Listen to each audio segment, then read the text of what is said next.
ലോകകപ്പിൽ തങ്ങളുടെ ആധിപത്യം ഉറപ്പിച്ചുകൊണ്ട് ബ്രസീൽ ഇതാ ഗ്രൂപ്പ് സി ചാമ്പ്യന്മാരായി നോക്കൌട്ട് റൗണ്ടിലേക്ക് മാർച്ച് ചെയ്തിരിക്കുകയാണ്. മയാമിയിലെ ചൂടേറിയ അന്തരീക്ഷത്തിൽ നടന്ന മത്സരത്തിൽ സ്കോട്ട്ലൻഡിനെ എതിരില്ലാത്ത 3 ഗോളുകൾക്കാണ് കാനറിപ്പട തകർത്തത്.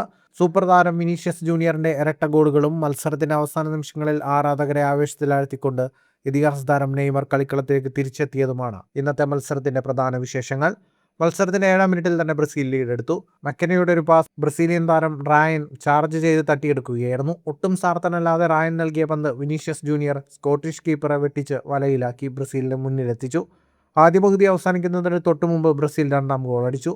വലതു വിങ്ങിൽ നിന്നും ബ്രൂണോ ഗീമറസ് നൽകിയ തകർപ്പൻ ക്രോസിൽ തലവെച്ചുകൊണ്ട് വിനീഷ്യസ് തന്റെ 2ാം ഗോളും നേടി. 2ാം പകുതിയിലും ബ്രസീൽ കളി നിയന്ത്രിച്ചു. സ്കോട്ട് മക്ടോമിനയുടെ ഹെഡറുകൾ ബ്രസീൽ കീപ്പർ അലിസൺ തട്ടിയകറ്റി പ്രതിരോധം കാത്തു. മത്സരത്തിന്റെ 3-1 സമയം ബാക്കി നിൽക്കെ ബ്രൂണോ ഗീമറസ് വീണ്ടും കളി മെനഞ്ഞു.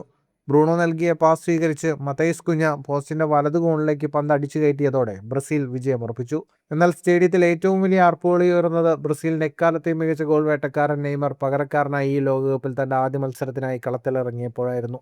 വിജയത്തോടെ ബ്രസീൽ ഗ്രൂപ്പിൽ 7 പോയിന്റുകളോടെ ഒന്നാമതായി നോക്കൌട്ടിലേക്ക് മുന്നേറി. ഫുട്ബോൾ ലോകത്തെ കൂടുതൽ വാർത്തകൾക്കും വിശേഷങ്ങൾക്കുമായി സ്പോർട്സ് കഫേ സബ്സ്ക്രൈബ് ചെയ്യുക.